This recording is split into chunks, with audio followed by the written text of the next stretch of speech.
Salut à tous, j'espère que vous allez bien.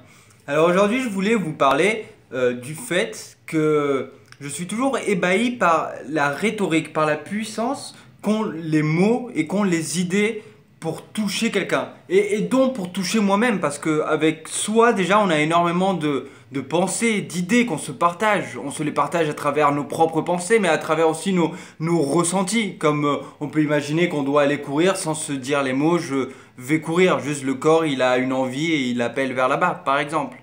Mais par exemple, la dernière vidéo que j'ai mise en ligne, eh bien, je l'ai réécouté plusieurs fois parce que je m'écoute plusieurs fois. Déjà, de un, j'aime pas trop ma voix, mais j'essaie tout simplement de faire au mieux de ce que je peux, trouver un peu plus grave, trouver la vitesse la plus adéquate, la plus impactante d'une certaine manière que je sens.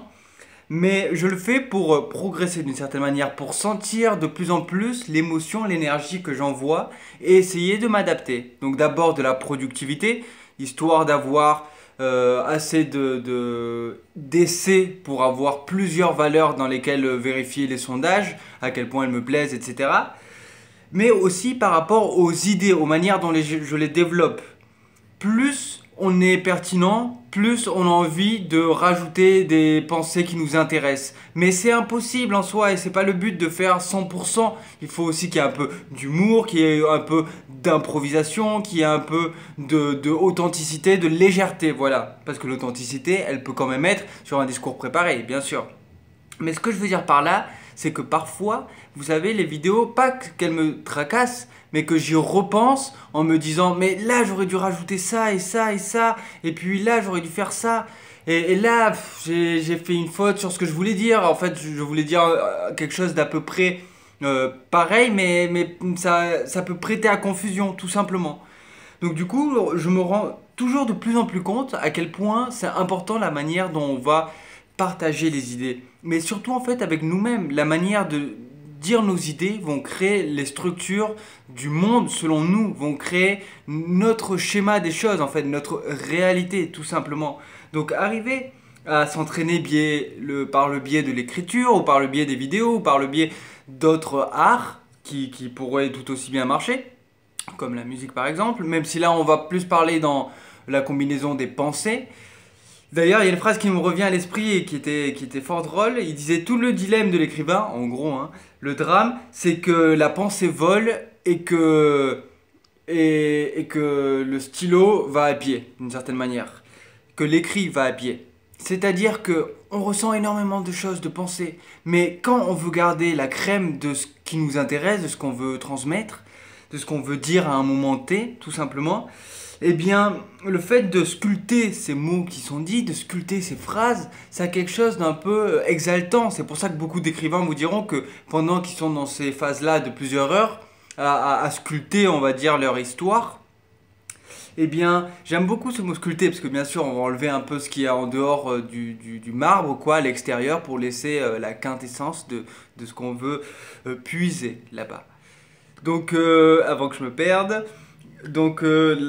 bon, c'est pas grave. Nous en étions donc aux idées. Le but, c'est de vraiment se rendre compte qu'à chaque fois, on peut évoluer. Donc, il y a des moments où je fais des vidéos et je les efface, je les regarde 2 fois, je me dis oui et puis finalement non, etc., etc. Et je trouve que c'est un très bon deal, un très bon négociation avec nous-mêmes que de voir ce qu'on tolère, voir ce qu'on accepte, à quel point on accepte nos erreurs, on accepte nos échecs, mais à quel point on y met de l'observation pour vraiment y mettre de la résilience, pour devenir plus bon par rapport à l'expérience, quoi, tout simplement.